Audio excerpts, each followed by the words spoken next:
bom, professor? Como é que Como você vai tá? você, Sérgio? Tudo bem? Tudo bem.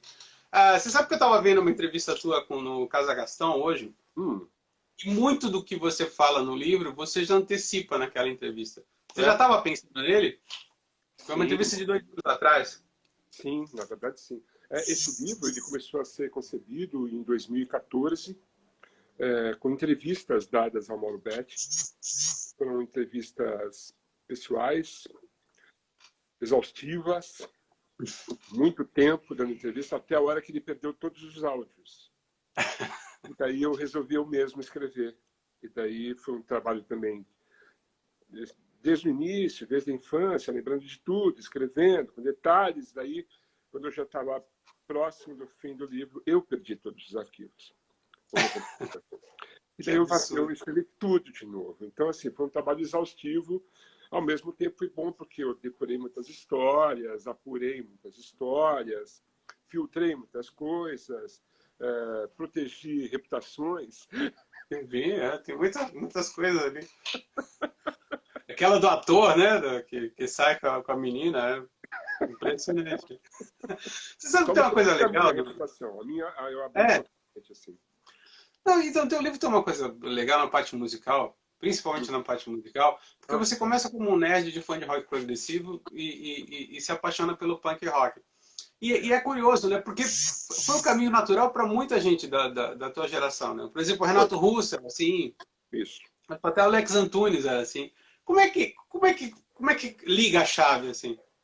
Bom, na verdade, isso vem de antes, porque vem dos anos 60. Então, nos anos 60 eu já era bombardeado com muita música. Meu pai tinha Sim, vitrola, rádio vitrola, e a gente tinha uns discos, eu ouvia esses discos todos os dias. A gente tinha poucos discos, eu ouvia todos os dias, todos os discos. Eu sempre assistia os festivais de música, isso nos anos 60, 70. E nos anos 70, assim, muita impregnação musical, até das novelas mesmo. Eu assistia novela nessa época. E as novelas sim. As trilhas me eram ótimas, eram boas trilhas, cara. Eu né? conheci o disco Fruto Proibido, por exemplo, numa novela da Rede Globo. Sim. E ali eu me apaixonei por aquele disco. Então, assim, a impregnação vem de antes. Mas, assim, é que naquela fase em que você está indo para o ginásio. Você lembra do ginásio? Quer dizer, Lembro. eu fiz o ginásio. E no ginasial, assim, É, sempre tinha o dinheiro para coxinha, e eu nunca gostei de carne. Então, assim, eu guardava o dinheiro do recreio chamava, tá? E daí, assim, durante uma semana inteira, e daí, assim, às vezes durante 2 semanas, eu já tinha o suficiente para comprar um LP. Daí eu ia até a discoteca Merci e comprava um LP. Aquela fase foi a fase borbulhante do rock progressivo. Foi um movimento pós-Beatles, pós-psicodelia. E aquilo é. chegou muito forte para quem era adolescente. Então, assim, tudo que você precisava de um herói. A gente precisava de um herói, cara. E quem era o herói? Era o Rick Wakeman, ele usava até capa. Era incrível. E aquela paixão durou muitos anos. Eu tenho muitos discos dessa fase, tenho até hoje, ouço até hoje. Yes ainda é uma das minhas bandas preferidas. Eu adoro toda aquela geração de músicos e bandas, mas era natural haver um desencanto com aquilo. O próprio rock se desencontrou É, com o rock progressivo e cansou, né? Sérgio, a gente cansa. E cansou. sim. Era muito. Chegou um momento que ficou muito rococó, assim, ficou uma coisa É. insuportável mesmo, não dava mais. E daí vieram outras coisas para mim. Veio o jazz nacional, que eu ouvi durante muito tempo. Eu fui naqueles festivais de jazz que aconteceram no AMB em 78 e 80. Aquilo tudo chegou e eu falei, uau, isso é muito legal. Olha o Gilberto Gismonti, que legal. Sabe essas coisas? Nos anos 80, era natural a vanguarda paulista chegar até mim e tomou Sim. conta de mim, porque eu ia em todos os shows, tenho todos os discos, conheço a história de todos eles. E assim, no meados dos anos 80, chegou muito do novo rockabilly inglês, do psychobilly e do punk rock e do pós-punk. Porque o punk Aham. rock chegou em 78, mas eu torci um pouco, assim, falei, esses caras não sabem nem tocar. Eu estava ainda impregnado com o rock progressivo. Nos anos 80 eu saquei qual era o lance. Cara, era um antagonismo ao rock progressivo. Exatamente isso. Então, É. chegou muito forte o punk rock para mim e o pós-punk, que é maravilhoso. É engraçado porque você sabe, uma vez eu estava conversando com o Calegari, né, que foi do Inocentes, Uhum. eles achavam o punk muito complicado, assim, eles só começaram a se entrar no hardcore, falaram, não, isso é muito sofisticado pra gente. Então, Caligari teve uma outra banda pós-punk depois que ele saiu, né? Ele teve como que chama aquela banda do Caligari, que era legal pra caramba. Era pós-punk legal, Pax. Eu adorava. Ele foi na época do 365 também, né? Não, antes do 365. Ah, antes do 365? Não lembro o nome agora, mas era genial, assim, eu achava o máximo. Era minimalista e era louco, assim. Lembrava um pouco Gang of Four, eu achava incrível aquilo. Aliás, o teu novo single é uma canção devil, assim, né? E lembra muito o pós-punk inglês, né? Da década de 80. Como é que é isso? Acho que tem a ver, sim. Tem a ver com a vertente mais dançante do pós-punk, que Divo, acho que você foi bem, e o Gang of Four também, e aquelas bandas desse universo, né? Eu queria fazer as pessoas dançarem, mas não queria abrir mão do discurso, que é uma coisa que eu aprendi com Gang of Four, por exemplo. Sim. Você foi no show do Gang of Four, é impossível ficar parado e as letras são contundentes. E esse novo single, chamado Insuportável, é uma letra absolutamente crítica à situação que a gente está passando no momento no Brasil. Esse país está descontrolado. E assim, completamente. Que é uma letra do Rodrigo Carneiro, né? Que é um cara fantástico também. Exatamente. Que é uma banda pós-punk. Eu considero o Mickey Junkies pós-punk.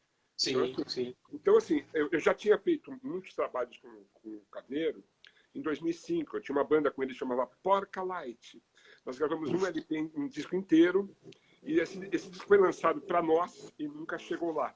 Agora, na quarentena, o Michel Quaker, que você deve conhecer, Michel Quaker, do Eurodelic, ele está remixando todo o disco e agora a gente vai colocar nas mídias digitais. Quando eu fiz a música, eu fiz primeiro a música. Então, eu chamei meu amigo Guilhermoso Wild aqui em casa para me ensinar a gravar em casa no meu computador. Esse computador que a gente está aqui agora. Eu gravei tudo aqui, cara. Então, eu compus a bateria e depois gravei o baixo. E depois a guitarra base, e daí fiz aqueles solos malucos, e daí precisava de uma letra. Eu falei, cara, é o Rodrigo, mandei a música para ele, e em uma semana ele mandou de volta. Uau! Ele é um belo letrista, né? Ele é incrível. E ele compõe em inglês e português, né? Agora, e antes você lançou uma versão de A Obra, do Sexo Explícito, né? Sim. Por quê? Porque como eu queria fazer as pessoas dançarem, essa música estava na minha cabeça há muito tempo, né? É a minha música preferida do Sexo Explícito. Tá no LP deles, lançado em 89. Eu sempre fui fã do Sexo Explícito. A gente tocou muitas vezes juntos, nos anos 80. Devotos era muito próximo do Sexo Explícito. A gente tocava junto direto no retrô, em festivais. Sempre fomos muito amigos, assim. E depois, quando o Sexo Explícito acabou e virou Patofu, eu me tornei muito amigo também de todo o pessoal do Patofu. A gente morou junto no Rio de Janeiro, aquela coisa. Essa música nunca saiu da minha cabeça, eu sempre quis fazer uma versão dela. E foi a oportunidade agora. Mas aí eu quis fazer uma coisa mais dançante. Então foi a mesma pegada. Eu cheguei com a célula para a banda, que é o Caio Lopes na bateria, o Boni, que tocava na Patife Band. Ele fez aquela linha de baixo maravilhosa, do Decafônica. E assim, o lance da guitarra e tal, e o Brita com aquele trompete maluco. Porque eu fiz uma imersão com a banda.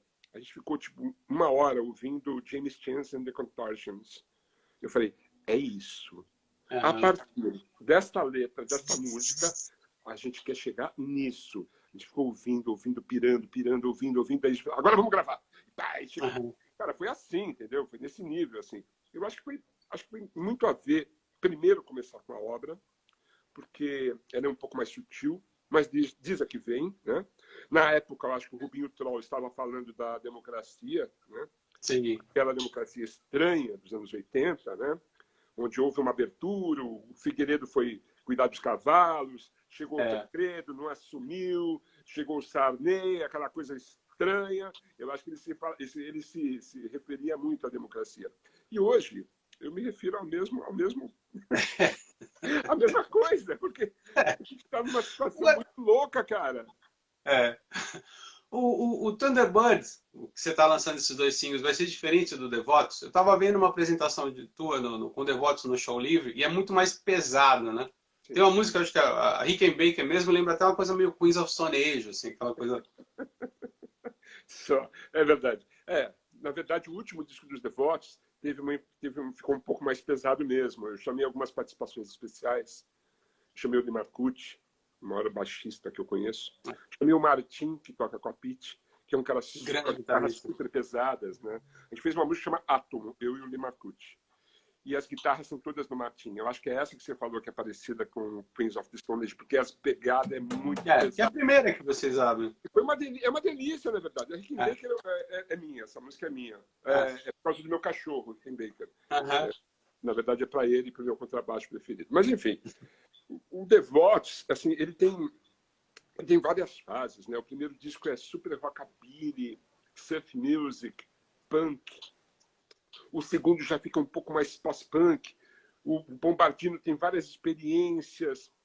No Osciloscópio, a gente volta muito para o rockabilly. E no Audio Generator, que é o último de 2016, as coisas ficaram mais pesadas mesmo. Mas ficaram pesadas porque o país também ficou mais pesado. Sim. Então, acho que tem a ver com isso. Muito mas, mais. assim, não se engane, porque essas duas primeiras músicas são dançantes e tal, mas vem rock pesado por aí. Tem uma composição que a gente fez juntos, na verdade, não foram juntos. Os arranjos, eu posso ter participação, mas é uma composição de Odair José. Eu participei do último disco dele, no Bernardo na Casa das Moças, ouvindo rádio. Eu estou naquele disco, e daí eu fiz uns shows com ele, de lançamento, e fiz alguns shows com ele. Ficamos grandes, nos tornamos grandes amigos. O cara passou a frequentar meus programas de internet, no YouTube, no podcast. A gente ficou amigão. O filho dele se tornou meu agente agora, então assim, a gente tem uma ligação muito forte. E eu falei assim, agora você podia fazer uma música para o meu disco solo. Ele falou assim, amigo Thunderbird, porque ele não me chama de Thunder, nem de Thunderbird, ele chama de amigo Thunderbird. E ele falou, amigo Thunderbird, me dá um tempinho, eu vou fazer uma música para você. E ele conhece a minha história. Ele não precisou ler o livro. Nós conversamos muito sobre a minha história. E nessa história, eu conto para ele sobre os meus problemas com as drogas e a superação. E ele falou, eu vou fazer uma música que chama Estou Limpo. E ele fez. E a gente terminou a mixagem hoje, cara. E vai ser o nosso próximo single. E é um puta som legal e tá pesado pra caramba. E tá lindo. Porque ele é um grande compositor. E ele é um tremendo roqueiro, né? Ele é um roqueiro, claro. E ele tá cantando comigo na música. Então, assim, vai ser muito especial. Vocês não perdem por esperar. Sabe o que eu acho muito... Assim, eu li o livro, que é isso aqui, né? Me diverti muito. Porque tem muitas coisas paralelas. Por exemplo, você fala que você morou ali em Santos, na Siqueira Campos. Não é isso? Silveira Campos. Silveira Campos? Ah, tá. Eu morava perto da Siqueira Campos, em Santos. Mas peraí, você está falando do Cambuci, né? Ah, tá. Pensei que fosse Santos. Quando você falou Siqueira Campos... Não, então... Eu morei no Cambuci, eu nasci no Cambuci. Na verdade, eu nasci ali na Promáteri, mas aí a gente morava no Cambuci, né? No Cambuci. E era na rua Silveira Campos, uma travessa da Independência. E eram vizinhos ali do Alfredo Volpi, eu lembro disso. Sim. Agora, eu conheço amigos meus que tiveram naquele show do Raul Seixas no Adrenalina, que a casa foi completamente destruída. Que louco. Mas eles dizem que o Raul apareceu, né? Não. O Raul apareceu às 5 da manhã, eu acho. Tem um livro do Elton Francis que fala isso. Ele não subiu ao palco. Eu lembro que o dono da casa subiu ao palco e falou: olha, eu queria dizer para vocês que não vai ter show, porque o filho da puta do Raul não vem. Ele falou, filha da puta do Raul, a brincadeira acabou. E todo mundo que estava lá dentro falou, o quê? Você está xingando o Raul? Você está louco? Arrebentaram a casa inteira. Arrebentaram com os carros que estavam no estacionamento. Tudo que tem em volta da Adrenalina foi arrebentado, porque as pessoas ficaram revoltadíssimas com o cara. Foi louco esse dia. Esse dia foi louco. Conhece esse meme? E eu tava na Bis quando você deu aquela fatídica entrevista. Qual? Que você brigou com o Zeca. Ah, meu Deus. Aliás, desculpa a sinceridade, mas fui eu que falei, olha, mostra isso pro Zeca que isso vai dar merda. Não, mas aquilo foi uma grande bobagem, né? Foi. Ele estava muito... Eu acho que ele não estava no melhor momento dele. Foi jogado no colo dele a direção geral da MTV. Eu acho que ele não estava pronto para isso. Ele não soube administrar isso muito bem. E quando eu cheguei para ele, eu falei assim, olha, a Globo está me chamando. Ele não foi um cara muito, digamos, simpático. Isso está bem descrito no texto. Tá, assim, tá muito bem descrito. Aconteceu mesmo aquilo tudo. E assim, quando eu fiquei muito bravo, cara, porque ele declarou que tinha me mandado embora. E, na verdade, não. Sim. Eu tinha pedido demissão. E, assim, eu acho que o pessoal da Bis, assim, falou assim, vamos lá que a gente vai pegar uma coisinha ali. E eles Não foi. eu estava super nervoso. Tem uma coisa do manual de redação. A gente veio... Eu estava muito puto da vida. Eu vim da Folha de São Paulo, a gente veio do manual de redação.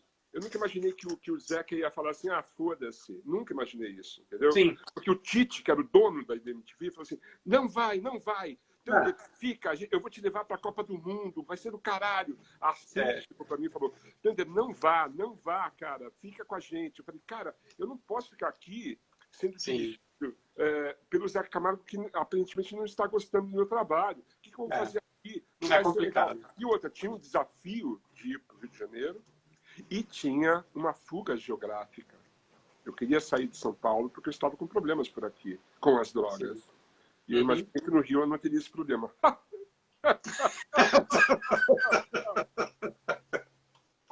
Enfim, aquela entrevista foi um horror, cara. Foi um horror.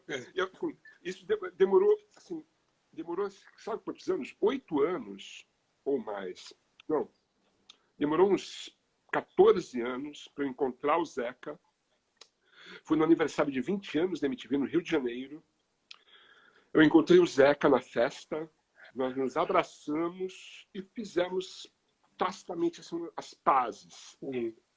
Quer dizer, eu acho que eu exorcizei todos os demônios. Eu acho que ele também. Porque eu já tinha encontrado com ele algumas vezes e foi estranho. Sabe, quando você encontra a pessoa no aeroporto, olha de longe e meio que vai para o outro lado. Foi estranho, assim. Mas lá na festa foi demais. E foi uma... A gente abraçou. Eu acho que nessa altura está tudo bem, assim. Realmente, está tudo bem. Mas assim, não, o que aconteceu naquela entrevista, eu te falo. Eu falei, ele faz uma acusação séria, porque você falava que o Zeca não gostava de rap, achava que o Zeca era até racista e tal. E a gente tem que falar com o Zeca sobre isso. A gente não pode... Seria leviano se a gente jogasse na revista uma acusação séria tua, que poderia te dar até mais problemas jurídicos. Né? E eu falei, não, acho que o Zeca tem que saber. E aí ele fez toda uma mise-en-scène, disse que ele subiu na cadeira e leu o trecho da entrevista. E tal. Então, eu considero que, assim, que o que eu falo na entrevista, na verdade, o que eu me refiro, é porque eu apresentava o Rio MTV Raps e eu levei um grupo de rap no meu programa, cujo DJ era branco, e aí assim, eu fui ameaçado de morte por isso. E eu falei, Zeca, eu fui ameaçado de morte por causa disso. E ele falou assim, ninguém assiste esse programa é uma porcaria. Assim, é o seguinte, se acontecer alguma coisa com você, a gente dá notícia. Eu falei, sacou?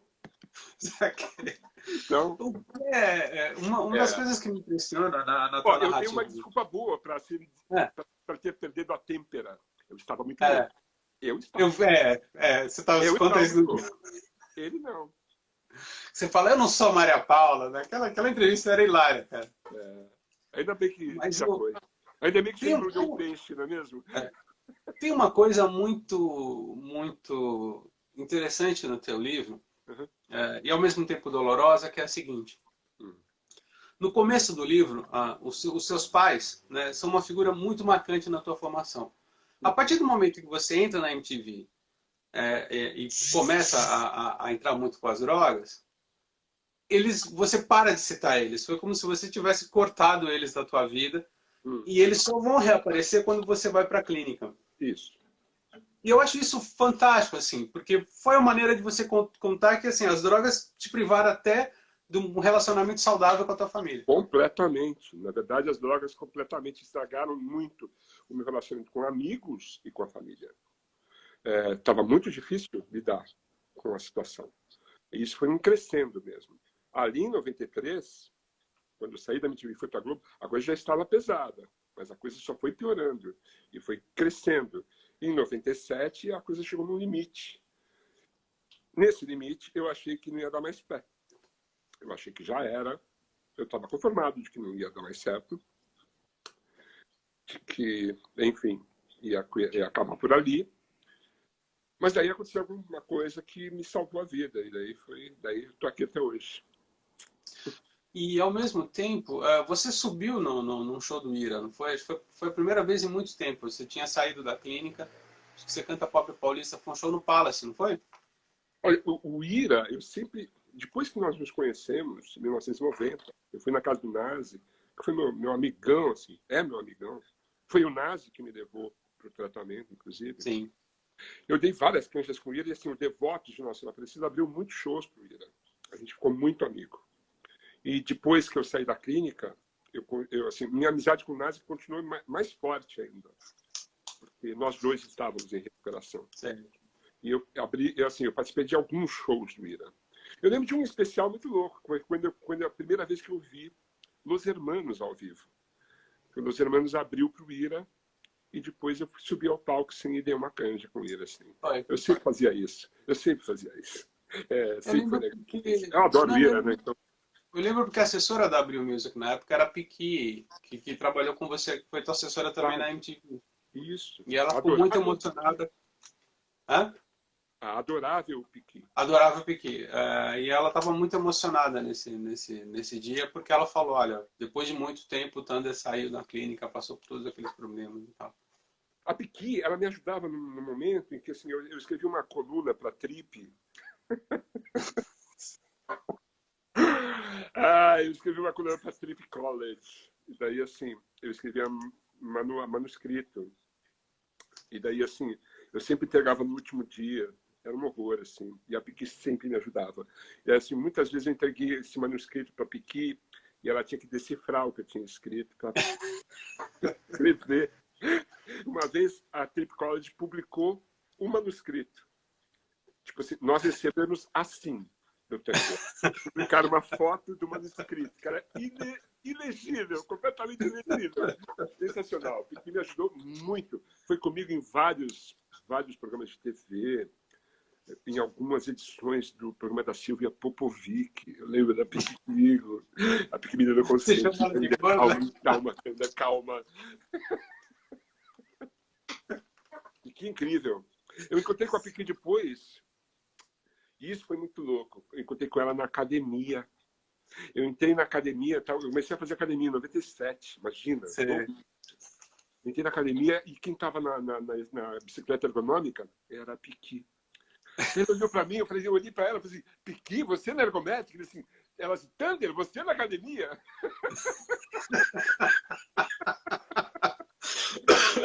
Muito louco. Porque eu acho que eu acho incrível, assim, vocês que muitas vezes o personagem, o VJ, né, o Thunder, que era aquele cara completamente anárquico e engraçado, muitas vezes ele escondeu o grande conhecedor de rock que você é, né? Como falar do pianista do Chuck Berry, você tem um conhecimento enciclopédico e você tem um conhecimento prático, porque você usa muito isso nas suas músicas. Você acha que às vezes o personagem Thunder atrapalhou o roqueiro Thunder? Eu acho que eu nunca quis ser enciclopédico, eu nunca quis ser catedrático, eu nunca quis ser um professor de rock and roll, entendeu? No máximo, eu tentava passar esse conhecimento de forma natural, como se fosse mesmo uma conversa que a gente está tendo aqui agora. Sim. Quando eu faço o meu programa no YouTube, o Music Thunder Vision, eu tomo esse cuidado de não ser professoral. O professor é sempre um cara meio chato, né? Né? Porque o cara, né, detém poder. Então, assim, até na escola de rock tem isso, né? Sim. Faz o man. Então, assim, eu procuro escapar dessa coisa, assim, de passar as fichas técnicas com precisão, aquela coisa de ser descritivo ao máximo. Eu não preciso mostrar para todo mundo que eu sei. Eu sei. E o que eu sei, o que eu acho interessante, eu passo para as pessoas. Eu acho que, graças a isso, eu me tornei um DJ muito popular na MTV. Sim. Talvez eu acho que o mais popular, né? Então, mas eu acho que foi muito em função disso, de eu não querer ter que mostrar para as pessoas, olha, eu sou foda. Eu não tenho que fazer isso, cara. Não precisa, né, cara? É só deixar rolar. Quando a gente faz o prazer, é mais fácil. Quando você gosta do que faz, Sérgio, é muito bom, porque é fácil. Eu vi os seus programas no YouTube, eu tenho adorado, assim, os relatos, principalmente os relatos que você faz do Flávio Basso e do Kid, são muito bonitos. Né? Sim. Foram grandes amigos, né? Grandes companheiros. O Kid Vinil foi o meu maior professor, eu diria. Meu maior professor de rock and roll foi o Kid Vinil, desde o começo dos anos 80, né? No rádio. Eu chegava a ponto de gravar os programas do Kid em fita cassete para ter as músicas que ele me apresentava. Então, assim, Sex Pistols. Eu lembro quando ele colocou Jesus and Mary Chain no rádio. Eu ouvi aquela microfonia e falei, cara, é isso que eu quero, velho. Eu quero fazer o Jesus and Mary Chain. De repente, Devotos da Nação Aparecida. Sabe assim? É muito isso. O Kid me apresentou Billy Bragg, sabe? Sim. Sempre foi um professor. E sempre foi um cara legal.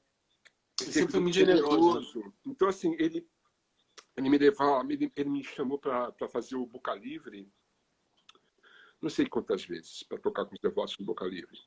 E ele fazia, não era só comigo, era com um monte de gente. Então, assim, sempre foi um cara muito gente fina, e muito conhecedor, né? Já nos anos 2000, quando ele trabalhava na Trama, eu recebi os melhores presentes dele. Eu estou olhando atrás de você, e se isso não for um chroma key, são livros de disco. Tem a caixa do Clash. Olha aí, ó, que beleza. Que é o formato de boombox. E mandou os melhores brinquedos do cinema. Maravilha. O que mandava os melhores brinquedos pra gente, né? Do selo Matador. Ele lançou no Brasil Galaxy 500. Ele lançou Meat Puppets. Pavement.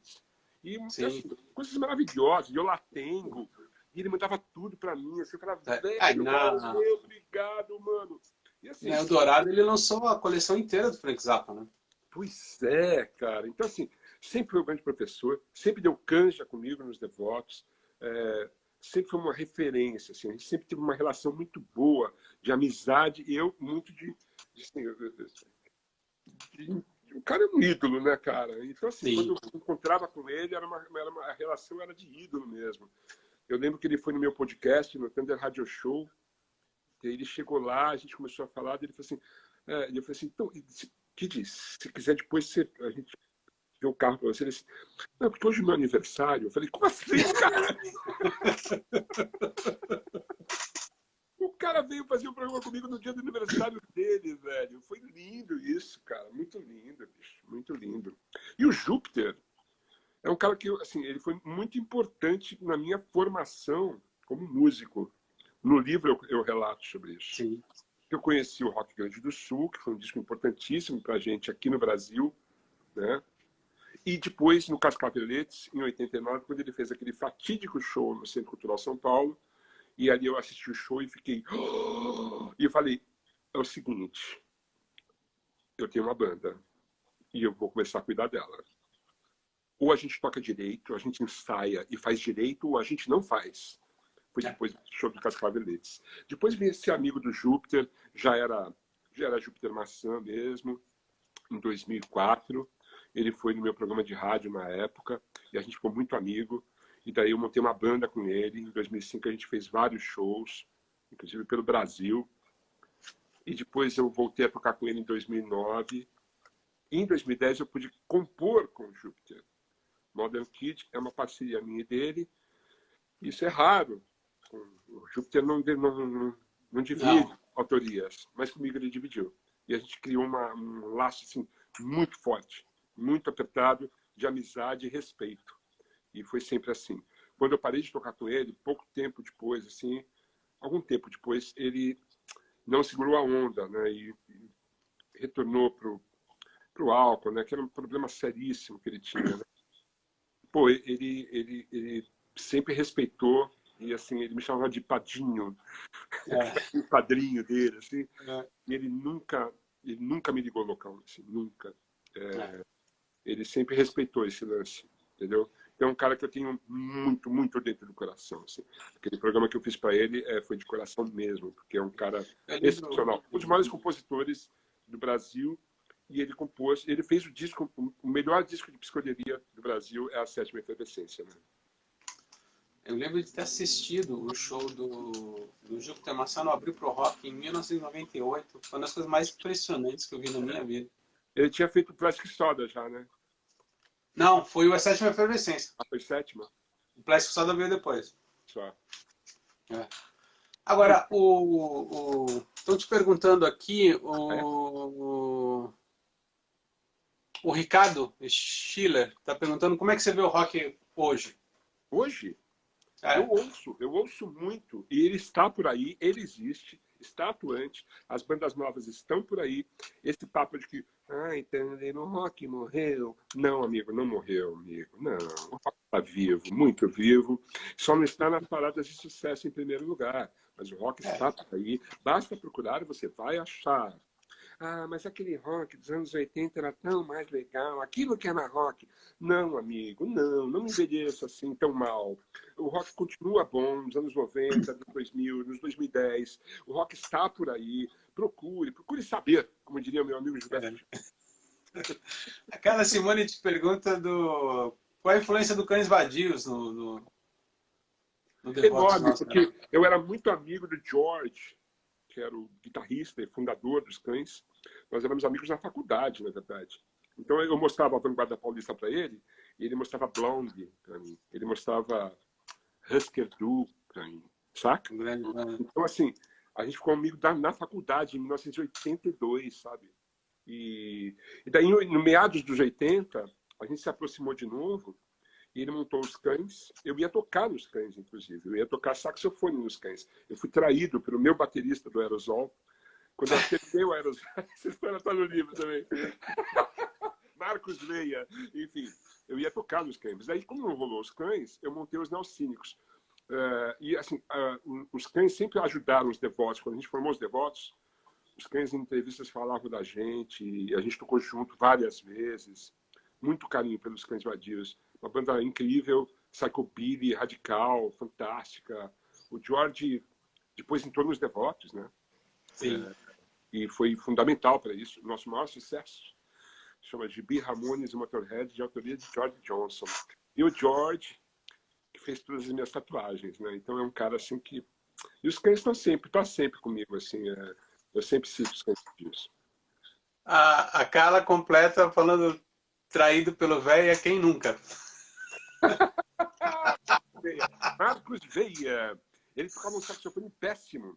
Inclusive, assim, se você ouviu o primeiro disco dos Cães Vadios, você vai ver que o saxofone está meio tom sempre fora do tom.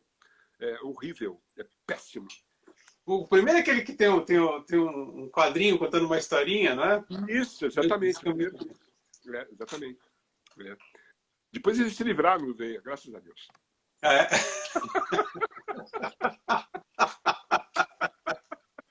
E graças a Deus o Veia vendeu o saxofone também. Você falou do Júpiter. No teu livro tem duas passagens que eu sinto... Não vou te falar que você passa uma sensação de impotência. Aqui é falando do Júpiter, né, que você tentou de todas as maneiras, e do Chorão também. Sim.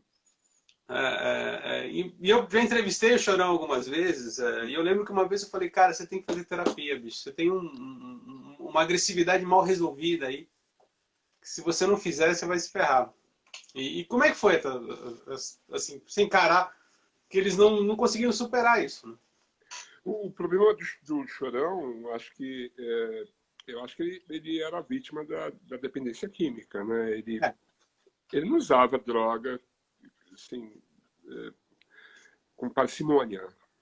Sim.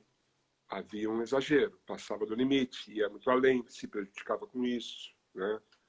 Todo aquele comportamento também tinha muito a ver com o tipo de droga que a gente usava.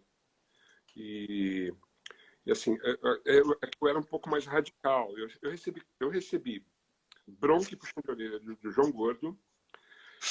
Eu recebi conselho do Marcelo D2, tipo,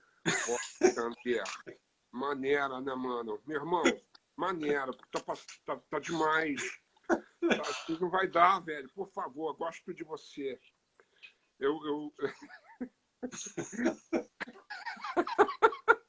Muita gente me deu conselhos, cara, gente maluca.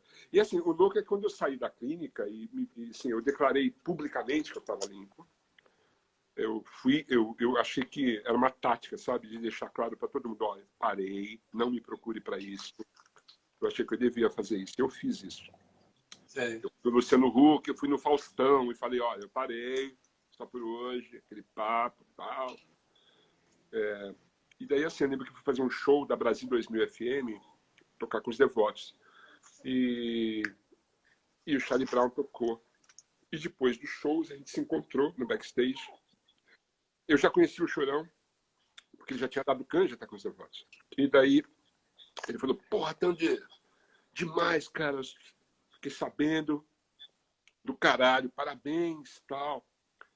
Eu queria até trocar uma ideia sobre isso com você.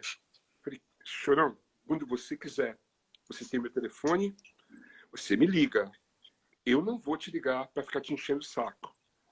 Você me liga assim que você quiser conversar sobre isso e a gente troca uma ideia e eu vou te passar como eu fiz.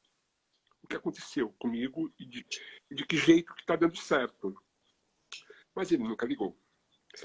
Eu voltei a encontrar com ele várias vezes, sempre muito amistoso, assim, a gente ficou amigo mesmo. Ele me chamou, eu fui no casamento do Chorão em Santos. Foi maravilhoso aquilo, assim, porque é um casamento ortodoxo de 8 horas de duração. Depois, todo mundo foi para uma festa no Guarujá. Eu fui para a festa e eu sentei na mesa do Marcão, com o Marcão e a família do Marcão. Assim. A gente era muito amigo. O Champion, a gente era muito amigo também. O Champion, o meu nome é Luiz Fernando Duarte. O nome do Champion é Fernando Duarte. Então a gente falava que a gente era irmão mesmo. Eu falava, só que você é prodígio. Eu falava, seu menino prodígio. Assim, o Chorão, assim, várias vezes houve essa oportunidade de falar com ele, mas nunca uma oportunidade ideal. Eu apresentei Sim. O acústico do Charlie Brown.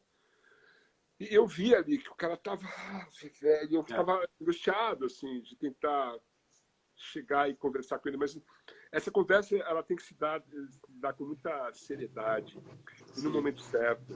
Tem hora para fazer esse tipo de aproximação e tocar nesse assunto, entendeu? Eu queria ter feito isso com o Tim Maia, por exemplo.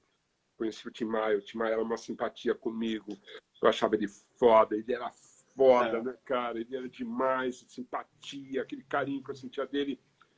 E eu lembro que em 98, acho que 98, né? Começo de 98. Eu tive que dar notícia da morte dele, em primeira mão. O Jaquito, que era o dono da Manchete, me ligou a gente estava no ar ao vivo, assim, ó, o Tim Maia morreu, dá a notícia agora.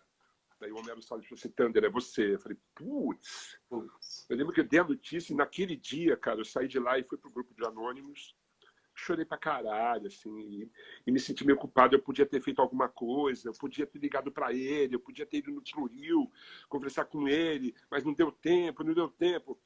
Não é assim, entendeu? Não é assim que funciona.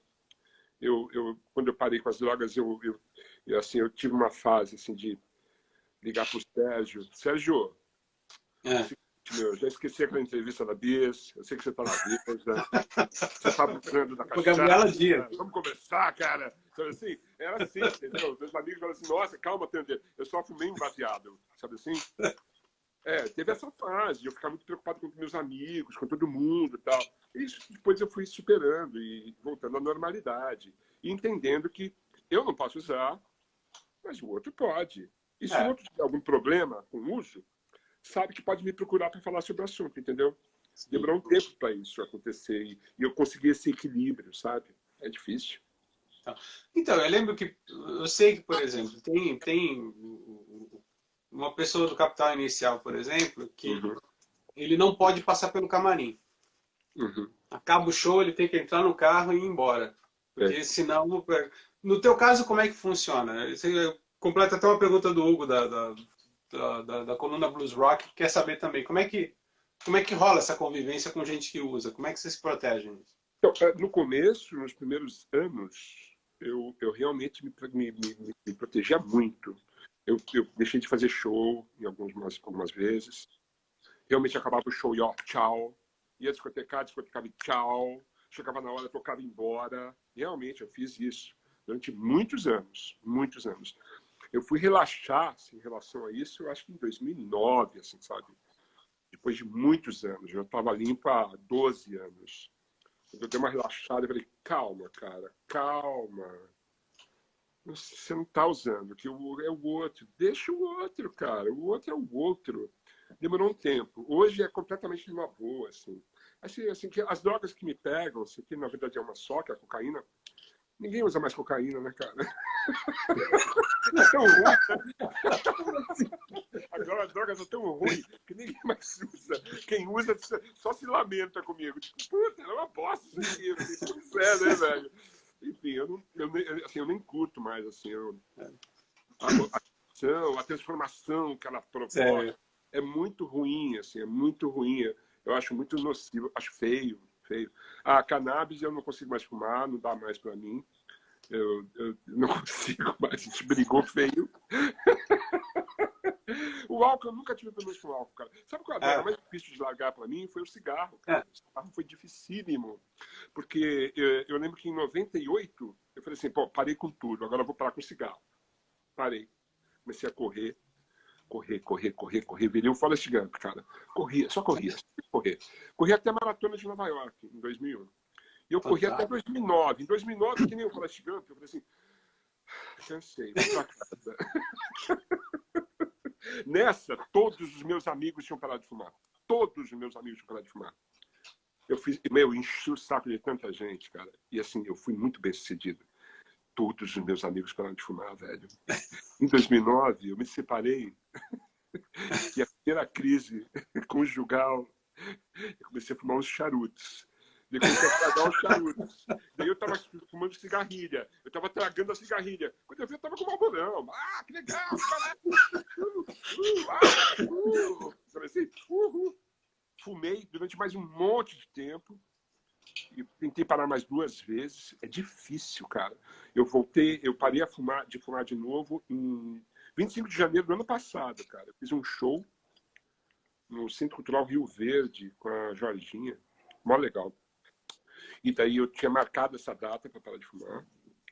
Eu saí do show correndo, porque eu só tinha 2 cigarros. Eu falei, eu não vou comprar mais cigarro. Esses são os 2 últimos. Então eu voltei para minha casa, fumei um, limpei a casa, fumei o último, eliminei vestígios de cigarro da minha casa e desde então eu não fumei mais. É muito difícil. Hoje está mais fácil. Sim. Mas daí, assim, depois disso eu voltei a pedalar e assim, comecei a pedalar com bastante frequência. Então, assim, a atividade física ajuda muito nessa hora, especialmente no cigarro. E o cigarro está aí, a seu alcance, né, cara? Você fuma, sério? Não. Quer começar? Não, eu fico tonto. Né, cara? Não, porque a gente descobriu que o cigarro é realmente uma porcaria, né, cara? É horrível. Na verdade, é uma delícia, deixar claro que é uma delícia, porém, só fode, cara. Então, não, muito obrigado. Eu não conseguia mais dormir. O barulho do chiado me deixava dormir. Para, né? Chega. Não, obrigado. Você estava falando dessa coisa. Você chegou a ler o livro do Peter Hook? Não li ainda, mas quero muito ler. É maravilhoso. Quero muito ler. Eu estou lendo agora a biografia do Roberto Carlos. A do Paulo César? Exato, a biografia proibida de Roberto Carlos. Eu tenho uma pirata do Rei Eu, se você quiser eu te empresto. E agora, na quarentena, eu ganhei isso aqui, ó. Que eu não vi ainda. Eu tenho que ler isso aqui, cara, porque eu sou puta fã desse cara. Eu adoro o Caetano, adoro a Tropicália, adoro tudo aquilo. E isso aqui é sobre isso, né? Então, e assim, na quarentena, minha irmã falou assim, toma isso aqui de presente. Olha o Flávio Sareta aí. O Flávio Sareta, o tenista, está no livro, hein? Eu relato do Sareta no livro. É que o Hulk é engraçado porque ele fala da primeira turnê do New Order no Brasil, né? Sei. Que aí liga o tour manager deles e fala, descobri um local que vocês vão adorar. Acho que só o pessoal de São Paulo vai entender, mas tudo bem. Ele fala, qual? Kilt. E aí eles descobriram... Todos iam pra Kilt, né, cara? Então, o Bob Dylan foi. E aí eles descobriram que aqui a cocaína é muito mais barata do que na Inglaterra. Isso, lógico. Então o pessoal levava o New Order para os melhores jantares, os caras chegavam, sentavam na mesa e onde é o banheiro, por favor? Sabe que eu li uma outra biografia, ano passado, sobre o Jesus and Mary Chain, né? Foi lançado ano passado. Sim. E é incrível. E ele relata também uma passagem aqui pelo Brasil, né? Muito interessante. Eu estava naquele show do Projeto SP. Que era maravilhoso. 89 ou 90? Não lembro. Acho que foi 90, eu acho. Foi maravilhoso, 80... né, cara? Porque você estava lá, lembra? Tá. Que a iluminação não era na banda. A iluminação era atrás da banda, em cima da plateia. Era até hoje é louco, assim. Eu assisti no ano passado na Tropical Butantã, uma coisa assim. É isso aí, eles jogam pra cima das pessoas. Demais, sensacional. Disso. Agora, você no livro, você fala da carreira da MTV, mas você fala muito sobre picuinhas e intrigas. Como é que era isso? Como é que você lidava com isso? Não, eu falo pouco de picuinhas. Não, mas você fala... São poucas e bem pontuais, eu diria. Mas foram poucas. Mas assim, eu tinha que falar. E quando eu falo, é porque me incomodou. E assim, foi um problema e hoje está resolvido esse problema. Na verdade, eu falo desse lance do Zeca, que depois a gente resolveu. Eu acho que eu falo um pouco das dificuldades que eu tive a um certo ponto com o Daniel Benevides.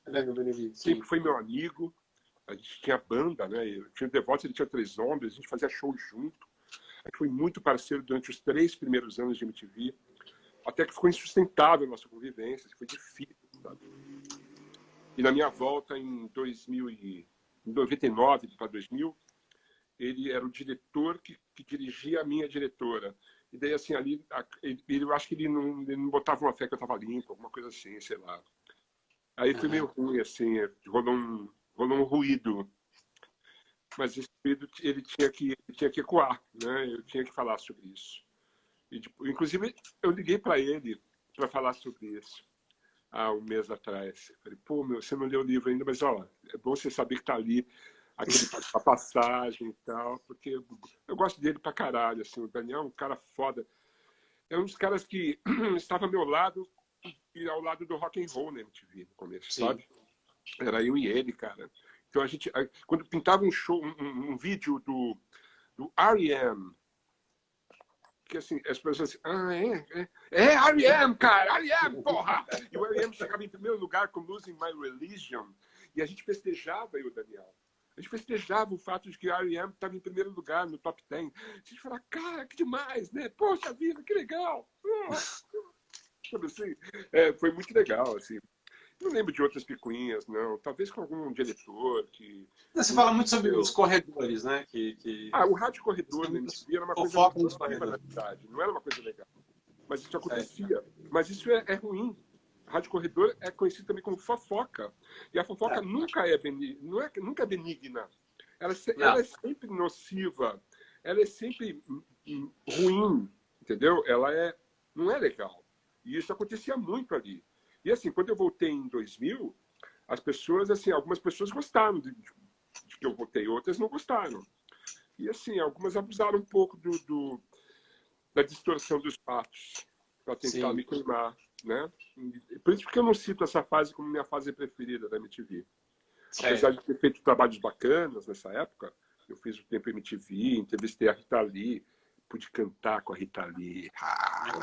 E assim, eu fiz o Caça VJ, eu fiz o Supernova com a Didi, a gente recebia todo mundo ali, o Caetano Veloso, o Ian McCulloch, sabe assim, foi foda, mas ao mesmo tempo tinha ali umas 3 ou 4 pessoas na MTV que eu acho que trabalhavam para tentar minar a minha imagem, assim, isso era ruim, né? Essas pessoas todas tiveram que me engolir, como diria o Zagallo. No teu site também, no teu canal no YouTube, você tem uma entrevista com o Miranda, que é um saudoso Miranda, e você sente ali que ele está bem debilitado, que era uma coisa que eu já cruzava com o Miranda várias vezes, você sentia que ele já estava cansado, né? Você sentiu isso também? Como é que foi? Não, eu não senti isso, cara. Inclusive, assim, a gente tinha se viajado juntos para Presidente Prudente, eu acho, para um festival de rock, onde eu encontrei o Idair, inclusive. E eu lembro que a gente foi na churrascaria. Aí é sacanagem. Eu fui com o Miranda na churrascaria. Daí ele chegou na churrascaria e assim, seguinte, velho, tu vai trazendo as carnes aí, mas eu vou te pedindo as carnes, não me enche de carne não, porque é o seguinte, não quero desperdiçar carne, então eu vou pedir as carnes para você. Aí a gente ficou tipo umas 2 horas e meia na churrascaria, ele comendo assim. Mas era uma figura adorável, né, cara? Eu conheci o Miranda, cara, em 88 ou 89, na primeira convenção mundial de tatuagem do Brasil. Foi no Projeto SP. Tocou Cães Vadios, depois Devotos. Não, tocou Cães Vadios, depois Sepultura e depois os Devotos. Até hoje, quando eu encontro o André, eu falo assim, pô, aquele dia que você abriu pra gente foi demais. Nesse dia, eu conheci o Miranda. Ele chegou pra mim e falou assim, bata, que esse som dessa banda, pá, queria fuder, que era barbaridade, putação, essa banda do caralho. Ali a gente ficou amigo, entendeu? E sempre que eu encontrava com ele, era um puta cara legal, assim. E aquele programa lá, ele abriu o coração, né, cara? Ele fala todas as verdades ali, né? São 2 programas com o Miranda ali, 2 programas. Sim. E o louco é que, pô, eu fiquei muito triste com aquela situação toda. Eu tentava falar com ele, tipo assim, cara, você não precisa comer que nem um batalhão, entendeu? Você tem que se maneirar, cara. Por favor, seja razoável. A gente gosta de você, cara. Se trata direito, mas não conseguiu, né, cara? A comida foi muito preponderante na situação toda, né? Ele comia como ele era muito ansioso, né? É complicado. Agora, outra pergunta. Oh, desculpa. Sim. O Ricardo Schilder quer saber quem é o cara mais rock and roll que você já conheceu. Johnny Johnson.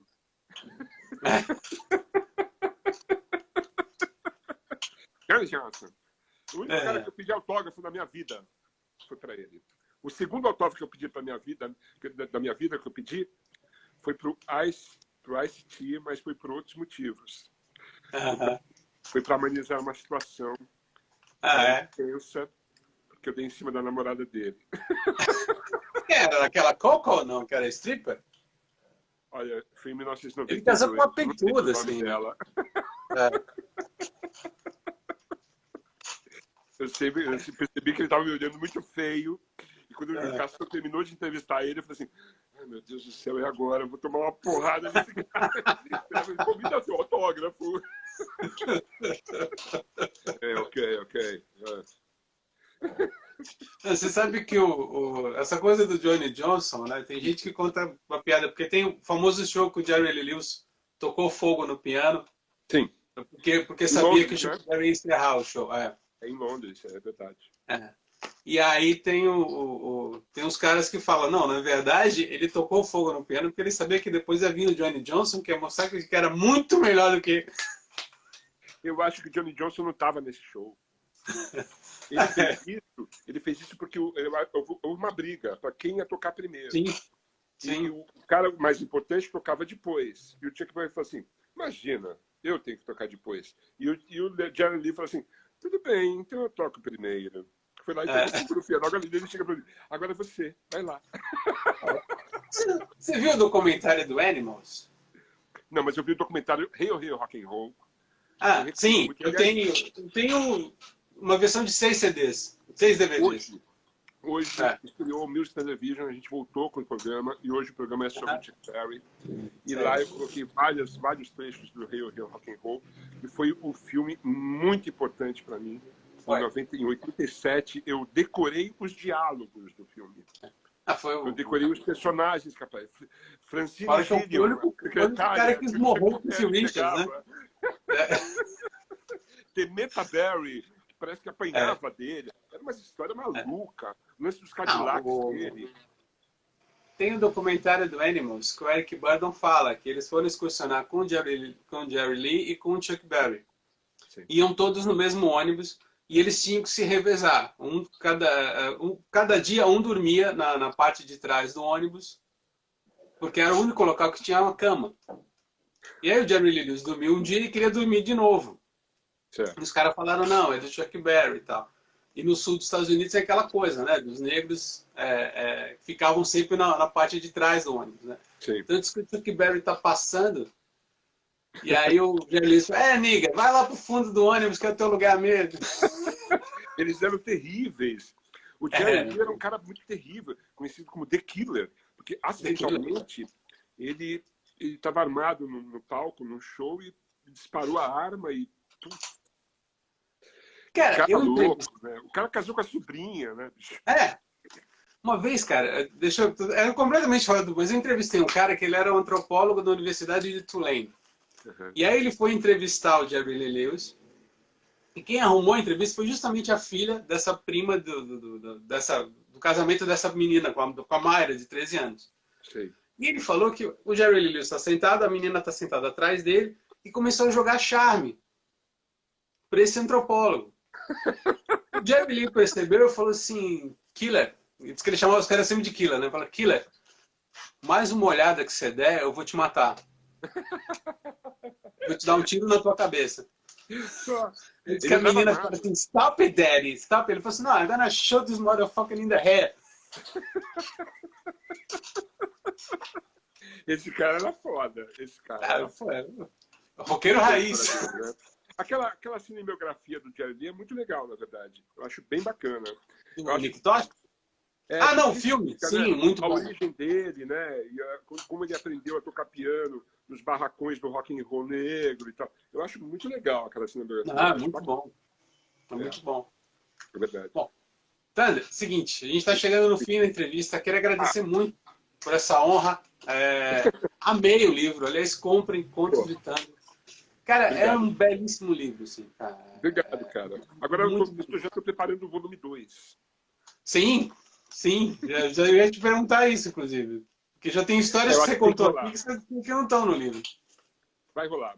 Eu tenho 2 projetos literários. Um é sobre o volume 2 do Contos de Thunder.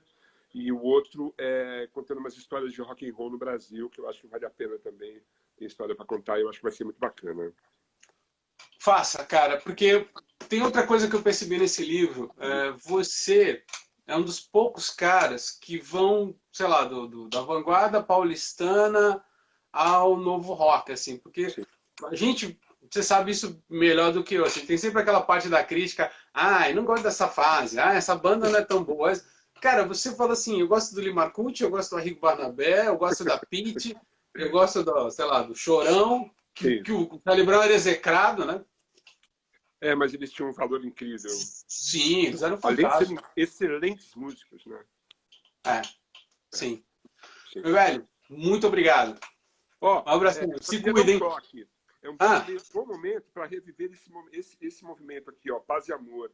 Porque é muito ódio por aí, né, Sérgio? Muito ódio. Né, Sérgio? Chega. Então, eu amo você, Thunder. Salva a live, Sérgio. Salva a live. Salvo. Vou mandar para você. Vai pro YouTube.